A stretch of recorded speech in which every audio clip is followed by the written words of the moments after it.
Tu as toujours été la risée de la famille, a ri ma mère après que j'ai financé toutes les vacances pendant des années, alors sors de ma vie, ai-je répliqué après avoir acheté un manoir sans leur dire et en refusant de les laisser entrer. Tu as toujours été la risée de la famille, a dit ma mère en riant tout en débouchant une bouteille de vin que j'avais payée.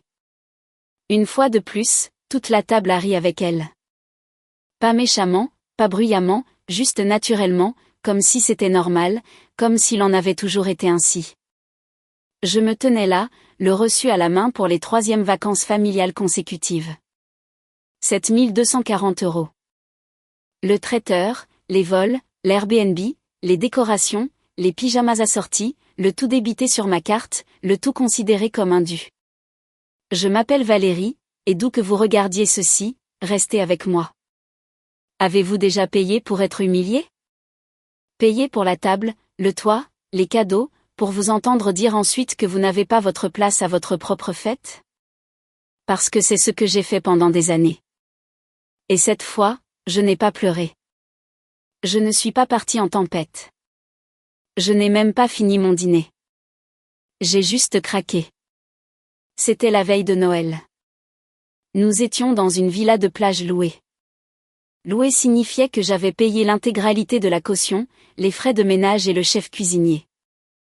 Tout le monde avait oublié de laisser un pourboire. J'arrivais de Lyon après avoir conclu la plus grosse affaire de ma carrière, une extension de mon portefeuille immobilier.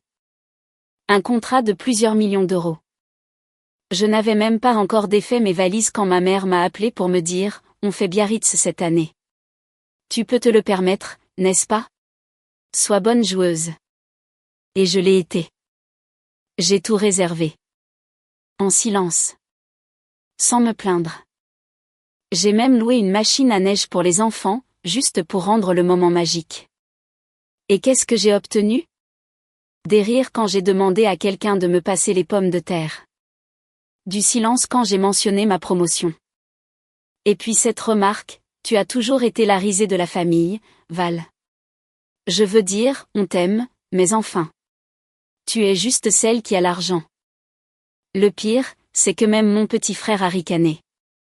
Celui à qui j'avais prêté 12 000 € l'année dernière pour que son entreprise ne s'effondre pas. Il a levé son verre comme si c'était drôle. Ce n'était pas drôle. C'était la fin. Je me suis levée, j'ai pris mon sac à main et j'ai prononcé une seule phrase, alors sortez de ma vie. Ma mère a scié. Quoi? Tu m'as bien entendu. J'ai financé ce voyage, et les 3 précédents. J'ai payé pour les anniversaires, les fêtes, les apports personnels, les frais d'hôpital, tout. Et en retour, je n'ai le droit d'être que votre sujet de plaisanterie. Personne n'a répondu. Alors, je suis partie. Je ne me suis pas retournée. Je n'ai pas claqué la porte. Je n'ai pas demandé de remerciements. Le lendemain matin, j'étais déjà de retour à Lyon, de retour dans mon appartement, de retour dans mon silence. Mais pas pour longtemps. Car ce qu'ils ne savaient pas, c'est que je n'avais pas seulement signé un contrat avant de m'envoler pour Biarritz. J'avais acheté un manoir, au comptant, 1800 mètres carrés de sol en marbre, des escaliers en colimaçon et des baies vitrées s'élevant du sol au plafond qui embrassaient la ligne d'horizon de la ville. Une galerie d'art privé, une bibliothèque sur 2 étages, un garage pour 5 voitures, et pas une seule âme dans ma famille ne le savait. Parce que, pour une fois, je voulais quelque chose qui soit à moi, intact, inutilisé. Pas une chose de plus qu'il demanderait à emprunter ou dans laquelle il viendrait s'installer pendant une semaine, juste pour se ressourcer. Non, c'était ma forteresse. Et quand ils le découvriraient, ils apprendraient ce que l'on ressent en regardant quelque chose où l'on n'a pas le droit d'entrer. Non pas parce que j'étais cruelle, mais parce que j'en avais fini de payer pour avoir accès à ma propre dignité. Les messages ont commencé à affluer 2 jours plus tard. On a appris que tu étais parti. Est-ce que tout va bien? Maman dit que tu fais un drame. Et, Val. C'est ton nom que j'ai vu sur l'acte de propriété du domaine de Beaumont? Attends, tu as acheté ce manoir?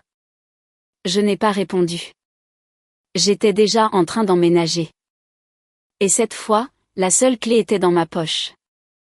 Je ne les ai pas bloquées. Cela aurait été trop facile. Je voulais qu'il regarde, qu'il fasse face à l'écho de tout ce qu'il n'avait jamais apprécié. Alors, j'ai publié une seule photo, une seule. Un cliché tranquille de l'escalier en marbre, la lumière du soleil inondant les fenêtres comme de l'or liquide. Pas de légende, pas de balise de localisation, juste ce sentiment, vous n'êtes pas les bienvenus ici. En moins de 15 minutes, mon cousin Damien m'a envoyé un SMS. Attends, c'est chez toi, ça? J'ai laissé le message en statut lu. En moins d'une heure, mon frère m'a écrit. Mec, c'est le manoir de Beaumont, non? Tu as déjà emménagé. Le message de ma mère est arrivé en dernier. Valérie, il faut qu'on parle. C'est un peu trop, là. On ne tourne pas le dos à sa famille comme ça. Ah, mais si, on le fait. On s'en va à la minute où l'on réalise qu'on n'est aimé que pour ce que l'on offre, et non pour ce que l'on est. Le jour du déménagement a été poétique. Je n'ai pas embauché de déménageurs ordinaires. J'ai fait expédier toutes mes affaires par un service de conciergerie haut de gamme, silencieux, professionnel, sans poser de questions. J'ai marché pieds nus dans le manoir ce premier soir. Je ne me sentais pas seule. C'était comme respirer dans une langue que personne d'autre ne m'avait jamais laissé parler. Pas de questions passives-agressives sur mes choix. Pas de meubles empruntés, de temps emprunté, d'argent emprunté, juste des murs qui me reflétaient. 3 jours plus tard, mon assistante m'a transféré un message vocal de ma mère. Tu ne peux pas sérieusement nous punir comme ça. Nous t'avons toujours intégré. Tu n'as jamais été la risée de la famille. On te taquinait, c'est tout. C'est ce que font les familles. C'est ce que font les familles. Aucune reconnaissance pour les reçus que je conservais, les relevés de comptes bancaires, la cagnotte commune de Noël que je remplissais seule. Pas d'excuses, juste de la défense déguisée en inquiétude. J'ai donc enregistré mon propre message. Bonjour maman. Tu n'as pas à plaisanter sur le dos de celle qui paie la table autour de laquelle vous riez. Tu n'as pas à ignorer mes réussites tout en encaissant les chèques qui les ont rendues possibles. Et tu n'as pas à me traiter d'excessive parce que je prends du recul alors que je n'ai jamais été vraiment invitée au départ. J'ai acheté un manoir non pas pour t'impressionner, mais pour posséder enfin un espace où l'amour n'est pas conditionné par mon utilité. Et non, vous n'êtes pas les bienvenus ici. Ce n'est pas une punition. C'est la paix. Je ne l'ai pas envoyé. Je l'ai gardé pour moi. Amandine, ma décoratrice d'intérieur, a remarqué la tension. Tu poses des limites dans le béton désormais, a-t-elle dit en désignant les hauts portails en fer que nous venions de programmer avec un accès par reconnaissance faciale. C'est l'idée, ai-je souri. Si tu ne m'as jamais vu quand j'étais juste en face de toi, alors tu ne passes pas le portail maintenant. Elle a souri. Sauvage. Non, pas sauvage. Juste saine d'esprit. Les invitations pour la pendaison de crémaillère ont été livrées une semaine plus tard. Pas à ma famille. À tous les autres qui s'étaient tenus à mes côtés quand je conduisais encore une Peugeot 206 rouillée, que j'enchaînais les doubles gardes et que je suppliais pour un peu de reconnaissance. Ma colocataire d'université qui m'avait prêté ses manuels. Mon mentor qui avait relu mon premier dossier de projet raté à minuit. Le gardien de mon premier immeuble qui m'avait aidé à réparer mon radiateur pendant une tempête de neige. Des gens qui n'avaient aucune obligation envers moi mais qui avaient choisi de me voir. Ils sont venus. Ils ont porté des toasts. Ils ont trinqué dans ma maison. Et aucun d'eux n'a demandé « Combien ça a coûté ?» Ils ont juste dit « C'est parfait. Tu le mérites. » Je me tenais sur le balcon ce soir-là, un verre à la main, regardant la ville scintiller sous mes pieds. Mon téléphone a vibré à nouveau. Ma mère, Valérie, j'ai eu des nouvelles de Damien. Tout le monde parle de ta maison. Tu nous fais passer pour des moins que rien. C'était bien cela. Pas de « tu devais être fier ». Pas de « tu nous manques ». Pas même de « nous sommes désolés ». Juste de la panique face aux apparences. Je n'ai pas répondu, car derrière ces portails, seul l'amour entre et la culpabilité est refoulée. 2 semaines ont passé. Aucun appel de ma mère. Pas d'excuses. Mais le groupe de discussion familiale, autrefois silencieux, a recommencé à s'agiter. Mon nom est soudainement apparu dans des captures d'écran. Une photo floue de mon portail d'entrée circulait dans le cercle des cousins. Un article que quelqu'un avait trouvé sur un blog immobilier, un acheteur mystère s'empare du manoir historique de Beaumont lors d'une transaction au comptant. Ils ne savaient pas que j'avais utilisé une société écran, mais ils en savaient assez. Et leurs questions se sont transformées en murmures, puis en envies, et enfin en histoires inventées. Elle doit sortir avec quelqu'un de riche. Elle a eu de la chance. L'immobilier n'est qu'une bulle. Honnêtement, elle a toujours été un peu froide. On ne faisait que la taquiner. Taquiner, de la même manière qu'il me taquinait quand j'oubliais d'envoyer de l'argent supplémentaire pour l'anniversaire de ma mère au spa, ou quand je disais non pour le 3e remboursement de voiture de mon frère. Ou quand j'osais demander qu'on me rende mes propres clés après qu'ils eurent utilisé mon appartement comme un hôtel. Mais cette fois, je n'avais pas besoin de me disputer, car quelque chose de meilleur était en route. Une semaine plus tard, j'ai programmé une livraison. Pas des fleurs, pas une lettre. Un carton, adressé à ma mère. À l'intérieur, des photocopies, étiquetées, datées, organisées. Chaque facture des 7 dernières années. Billet d'avion pour Noël 2018, 3 750 €.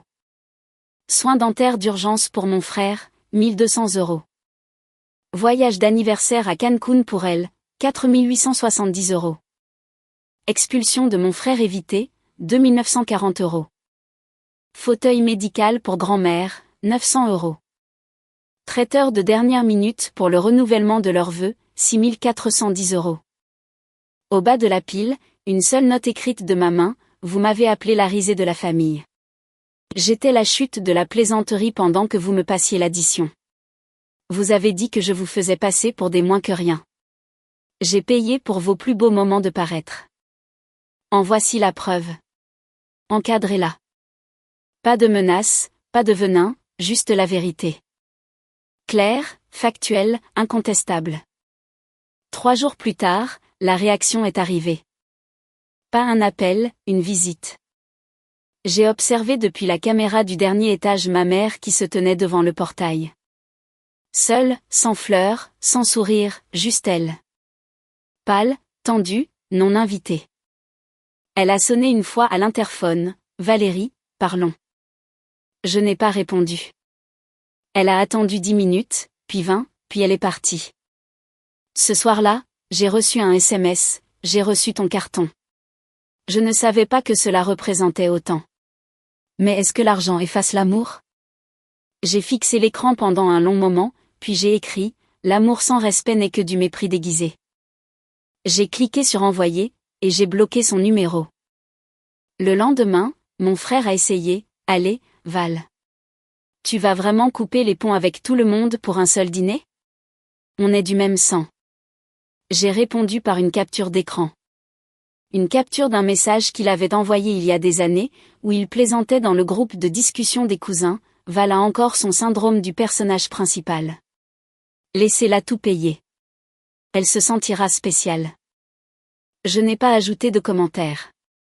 J'ai juste laissé ses propres mots étouffer le silence. Il n'a plus jamais envoyé de message. Au manoir, j'ai planté un arbre, un petit cerisier du Japon, juste au centre de la cour. Il ne fleurirait pas avant des mois. Mais quand il le ferait, il serait à moi, intact, non piétiné. Je l'ai nommé le reçu, un rappel silencieux que tout ce qu'ils ont rejeté, je l'ai enduré. Tout ce dont ils ont ri, je l'ai porté. Tout ce qu'ils pensaient être ma faiblesse est devenu le terreau de ma force. Vous voyez, il disait souvent, Valérie est trop émotive. Elle est trop sensible. Elle ne sait pas tourner la page. Ils avaient raison. Je n'ai pas tourné la page. J'en ai fait des murs, de la richesse, une vie qui n'avait plus besoin de leur approbation, car j'ai fini par comprendre une chose. On ne doit pas sa paix à sa famille quand elle ne se présente que pour la dépenser. Le mois de mars est arrivé avec des vents sauvages et un soleil doux. Le genre de temps qui faisait briller les panneaux de verre de mon manoir comme une armure. C'était paisible, privé, plus que tout, à moi. Pourtant, le monde trouvait encore le moyen d'essayer de s'immiscer. Le magazine économique local m'a contacté pour un reportage sur les femmes dans l'architecture et l'immobilier. Apparemment, le bruit avait couru que j'avais conclu une transaction historique sur le domaine de Beaumont, et que j'étais désormais la plus jeune femme noire de Lyon à acheter et rénover entièrement un manoir historique. J'ai accepté l'interview, non pas pour me vanter, mais pour documenter quelque chose que ma famille ne m'avait jamais donné, de la visibilité. La séance photo était de bon goût. Pas de marque de créateur tapac sans grave l'œil, pas de voitures excessives, juste moi pieds nus dans le jardin avec le cerisier du Japon, vêtu de l'hindou et d'une force tranquille. Lorsque l'article a été publié, j'ai envoyé le lien à mon ancien professeur, à mon premier patron, et même à la bibliothécaire du centre public que je fréquentais à l'université, mais pas à ma famille. Et c'était délibéré. 2 jours plus tard, j'ai organisé mon premier dîner officiel, un vrai, le genre avec des marque-places à l'encre dorée et une table en bois brut qui s'étendait sur la terrasse. Il y avait 20 invités, chacun soigneusement choisi. Une mère célibataire rencontrée au foyer pour femmes. Un enseignant à la retraite qui m'avait dit un jour que je dépasserais mon silence. Une jeune fille que je parrainais et qui venait de trouver son premier appartement. C'était une table construite sur des places méritées, pas sur des rôles hérités. À l'arrivée des invités, j'ai distribué des enveloppes dorées. Sans nom, juste une formule chaleureuse gravée en relief, vous n'êtes pas la risée. Vous êtes la raison. À l'intérieur de chacune, un don de 1 000 € en leur nom à la fondation locale pour le logement. La femme qui nettoyait le hall de mon premier appartement a pleuré en ouvrant la sienne. Valérie, pourquoi ?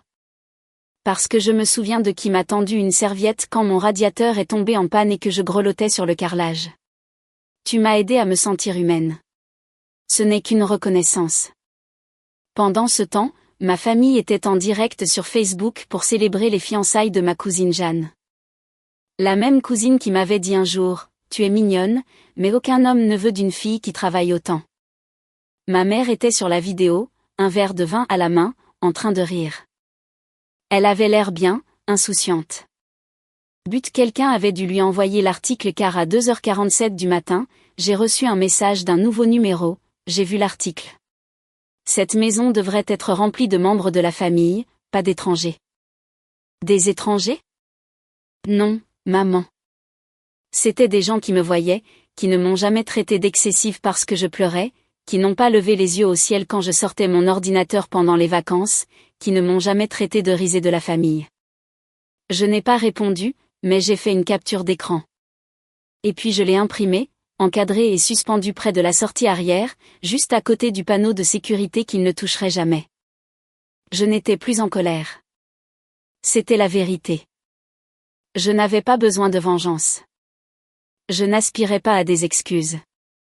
Je voulais juste de l'espace. Un espace propre, mérité, non partagé. Mon cerisier du Japon avait son premier bourgeon. Tout petit, rose, nouveau. Et alors que je me tenais à ses côtés, un verre à la main, j'ai pensé, ils ont ri quand j'ai payé le dîner. Ils se sont moqués de moi tout en portant les vêtements que j'avais achetés. Ils ont trinqué avec le champagne que j'avais fait livrer. Et maintenant, ils pouvaient trinquer à leur propre santé, car ils ne figuraient plus sur la liste des invités. Et cette fois, aucune culpabilité ne fabriquerait d'invitation dorée.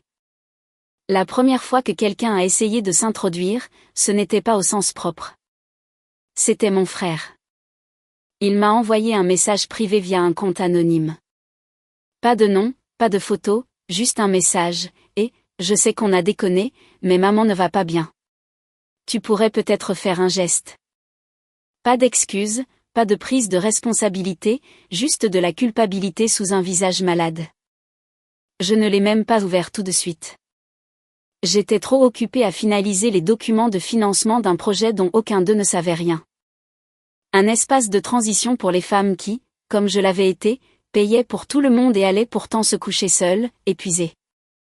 Ils seraient entièrement dotés de personnel, comprendraient des ateliers, un accès aux soins de santé mentale, des ressources juridiques, une aide à la carrière, et surtout, ils porteraient le nom de quelqu'un, moi. Pas d'armoirie familiale, pas de lignée, juste la fondation Valérie Leroux. J'ai appelé l'architecte principal pour confirmer les rendus finaux. C'est cela, L'héritage, lui ai-je dit. Pas la maison, pas le marbre, ceci. Elle était d'accord. Et la douzaine de femmes qui attendaient de franchir des portes qui ne leur claqueraient jamais au nez l'étaient aussi. 2 semaines plus tard, j'ai reçu une lettre manuscrite de ma mère. Mes mains tremblaient en l'ouvrant. Valérie, je ne voulais pas te blesser. Nous nous amusions, c'est tout. Tu semblais toujours aller bien, forte. Nous n'aurions jamais imaginé que tu tenais les comptes. Je ne sais pas comment réparer cela, mais tu me manques. Ta maison a l'air magnifique. Nous avons vu l'article. Je suis désolée si nous t'avons fait te sentir inférieure. Viens nous voir. Juste toi. Pas de discours, pas de drame, juste nous. Nous, comme si je faisais à nouveau partie d'eux, comme si j'avais toujours été accueillie, et non tolérée. J'ai fixé le mot pendant un long moment. Puis je l'ai plié, glissé dans une enveloppe, je n'ai rien écrit, je l'ai scellé et je l'ai inséré dans une plus grande enveloppe de transport. À l'intérieur du paquet, une brochure en couleur imprimée pour la nouvelle fondation, sa vision, sa mission, ses donateurs, et au dos, ma citation, « La famille n'est pas celle qui rit de votre douleur pendant le dîner. La famille est celle qui construit la chaleur avec vous à partir de rien. » Brique par brique, en silence. Je l'ai posté. Sans adresse de retour. 1 semaine plus tard, on a sonné à la porte. Pas au manoir. Au centre de transition, encore en construction. J'ai regardé sur le moniteur de sécurité. C'était elle, ma mère, portant des lunettes de soleil, tenant une boîte de biscuits comme si on était encore en 1999 et que je venais de gagner le concours de dictée. Elle a demandé au chef de chantier si Valérie était là. Il a répondu, désolé. Seul le personnel et les résidentes franchissent ce point. Elle est restée là 1 minute, puis s'est éloignée. Ce soir-là, j'ai écrit dans mon journal, ils n'ont jamais imaginé que je m'en irais, mais ils n'auraient jamais imaginé non plus que je construirais quelque chose qui ne les inclurait pas. Non par cruauté, mais par clarté. Parce que quand vous êtes toujours la chute de la plaisanterie et qu'ils pensent que vous allez toujours rire avec eux, ils cessent de vérifier si cela vous blesse. Et quand vous arrêtez de rire, ils paniquent. Mais je n'étais pas amère. J'étais brutalement en paix. Le centre a ouvert avec une cérémonie discrète. Pas de coupure de ruban, pas de presse, juste une musique douce, des bougies, un dîner de bienvenue. L'une des filles m'a demandé si ma famille venait. J'ai souri, ils m'ont vu, mais pas assez clairement. Elle a hoché la tête comme si elle comprenait, car elle comprenait. Nous comprenions toutes. Ce soir-là, en verrouillant les portes principales, j'ai chuchoté, toutes les portes n'ont pas besoin d'être fermées par haine. Certaines ne méritent simplement plus de s'ouvrir. Surtout quand les personnes qui frappent ont aidé à fabriquer la serrure. La dernière fois que ma mère m'a vu pleurer, j'avais 26 ans. Elle m'avait dit, après que j'ai vidé mes économies pour couvrir les frais d'hospitalisation de mon frère, « Tu n'y es pas obligée, Valérie. Mais c'est ce que la famille doit faire. » Puis elle avait ri en voyant ma mine fatiguée. À l'époque, je pensais que les larmes étaient une faiblesse. Maintenant, je sais qu'elles étaient des avertissements, des signaux que j'ai cessé d'ignorer.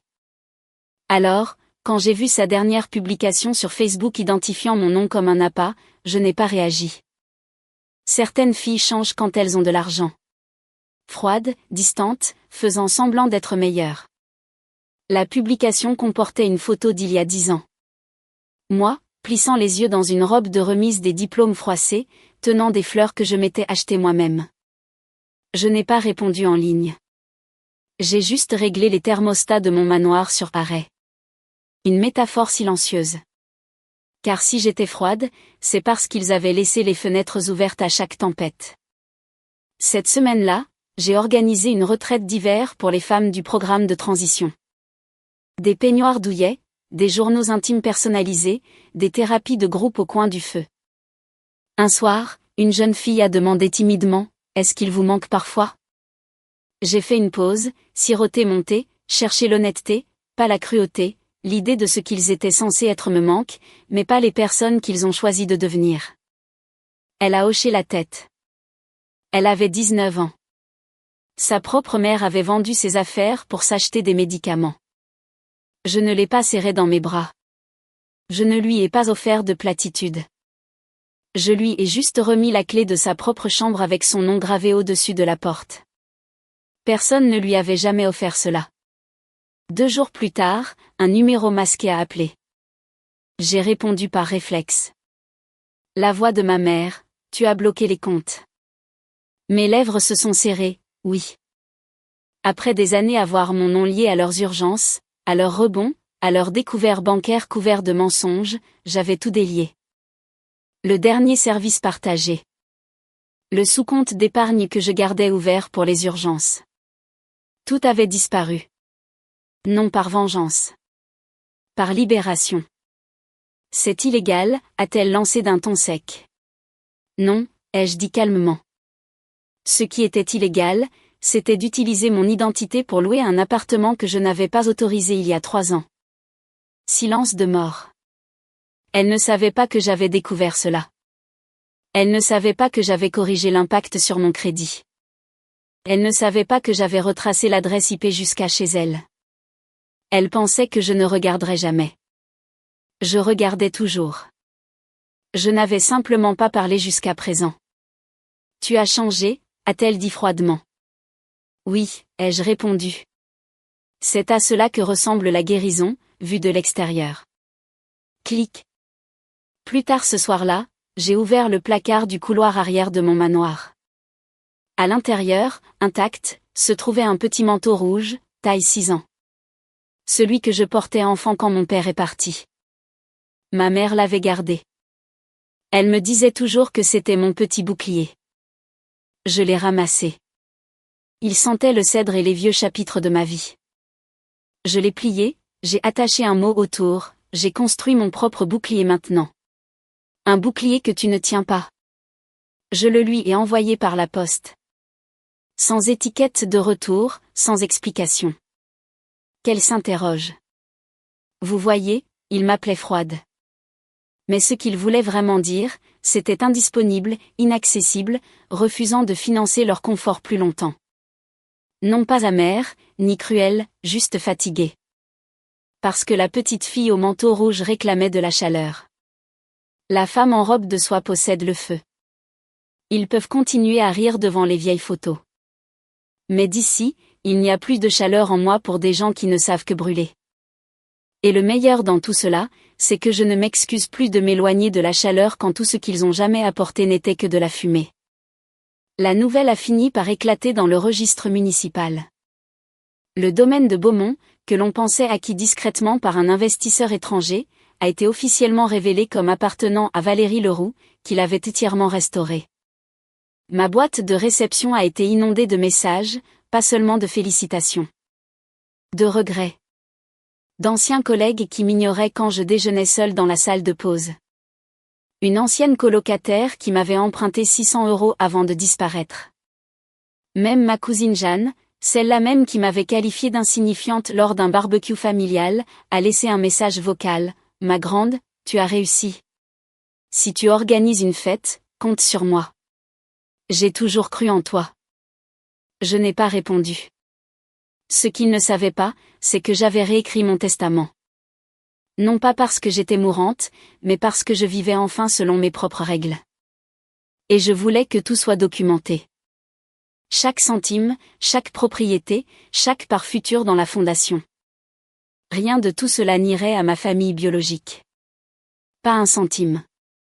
Au lieu de cela, je me suis assise avec mon avocat et j'ai tout signé en faveur des femmes qui reconstruisaient leur vie grâce à ma fondation. Aux jeunes filles que je parrainais. Au foyer qui m'avait nourri autrefois quand mon réfrigérateur était vide et que ma fierté parlait plus fort que ma faim. Lorsqu'il m'a demandé: Êtes-vous sûr de vouloir exclure entièrement votre famille? J'ai dit sans ciller: Ils m'ont exclu quand j'étais pleinement investi. Ce n'est que ma réponse officielle. Le coup de théâtre suivant est arrivé discrètement. Un email, sans objet, sans signature, juste 2 phrases: Ta sœur est malade. Maman a dit qu'elle te contacterait une fois que tu te serais calmé. Une fois que je me serais calmé. Comme si j'étais la tempête. Comme si je n'avais pas été celle qui tenait le parapluie pendant une décennie, les protégeant tous pendant qu'ils dansaient sous l'averse et appelaient cela de l'amour. Non, il n'y aurait pas de prise de contact. Car voici le secret qu'ils n'ont jamais voulu admettre. Ils n'étaient pas l'histoire. C'était moi. Ils n'étaient que des personnages secondaires qui avaient sous-estimé la jeune fille qui balayait les sols après minuit, répétait ses présentations et réparait leurs bêtises en silence. Et quand j'ai fini par quitter la page, ils ont paniqué parce qu'ils ne pouvaient plus réécrire ce qu'ils ne contrôlaient plus. La semaine suivante, la ville a organisé un gala de bienfaisance. Le maire a prononcé un discours. Le président de la coalition pour le logement en a fait de même. Puis on m'a appelé sur scène. Je ne portais pas de robe scintillante, juste un costume noir ajusté, des lignes épurées, une puissance tranquille. Je me suis avancée vers le pupitre, j'ai regardé la foule, j'ai vu un visage familier à l'arrière. Ma mère, debout dans l'ombre, sans billet, sans siège, regardant simplement. Je ne l'ai pas saluée, non par cruauté, mais parce que ce n'était plus son spectacle. Mon discours a été simple, on m'a appelé autrefois la risée de la famille. Ils ont ri quand j'ai payé l'addition. Je pensais autrefois que je devais mériter leur amour par le sacrifice. Mais l'amour ne vous demande pas de vous ruiner pour prouver votre valeur. Il se tient à vos côtés quand vous n'avez rien. Alors aujourd'hui, je dédie cette nouvelle étape, ce prochain centre, cette prochaine ville, à chaque femme qui n'est jamais invitée dans sa propre histoire, mais qui s'y inscrit de toute façon. La salle a éclaté sous les applaudissements. Mais je n'ai pas souri. J'ai juste respiré, car pour la première fois de ma vie, j'étais entourée de gens qui applaudissaient non pas parce que je les servais, mais parce que j'avais survécu à leur côté. Et cela valait plus que tous les regrets inexprimés. 6 mois plus tard, je me tenais sur le chantier de notre deuxième centre pour femmes. Pas très loin du premier, juste à un pâté de maison de là, un peu plus grand, un peu plus lumineux, et cette fois entièrement financé par des dons privés, quelques subventions, et autre chose, la vente de l'appartement qu'ils avaient acheté derrière mon dos. Il s'est avéré qu'il était à mon nom. Il s'était cru malin en imitant ma signature électronique.